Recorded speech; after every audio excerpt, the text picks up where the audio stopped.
Tandis que Joe Biden a rapidement réagi à la suite du double attentat de Kaboul, en menaçant les talibans, Emmanuel Macron a adressé son soutien aux familles des victimes.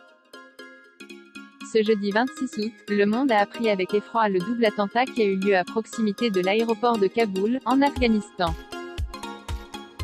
Revendiquée par Daesh, cette tragédie a entraîné la mort de 13 soldats américains, mais aussi de 72 civils. De plus, on compte au moins 160 blessés. Joe Biden a rapidement pris les choses en main, en délivrant un discours durant lequel il a rendu hommage aux héros de ce drame, à savoir les militaires.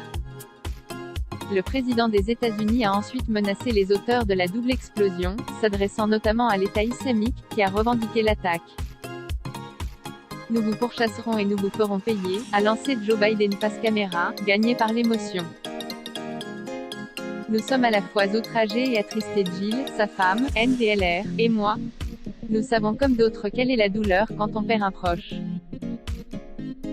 On ressent ce vide, ce trou noir au milieu de sa poitrine, a développé le chef de l'État, en évoquant ainsi le décès de son fils Beau, à la suite d'un cancer du cerveau.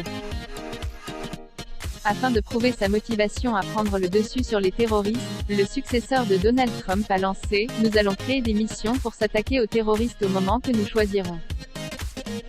Les États-Unis ne seront pas intimidés. Malgré tout, le président américain ne fait plus vraiment l'unanimité. Comme l'indiquent nos confrères de Sud-Ouest ce vendredi 27 août, il est vivement critiqué pour la manière dont il gère la crise afghane. La France également investie. De son côté, Emmanuel Macron a publié un tweet, le soir des attentats de Kaboul, dans lequel il annonce que la France s'associe à la peine des familles des victimes. Ceux qui conduisent les opérations d'évacuation sont des héros. Nous mènerons à leur terme ces opérations et maintiendrons dans la durée notre action pour protéger les Afghans menacés, a-t-il ajouté. En visite à Dublin, jeudi 26 août, le président français avait déclaré que l'Hexagone allait tout mettre en œuvre pour essayer d'évacuer plusieurs centaines d'Afghans et ajouté que Paris faisait le maximum pour gérer la situation.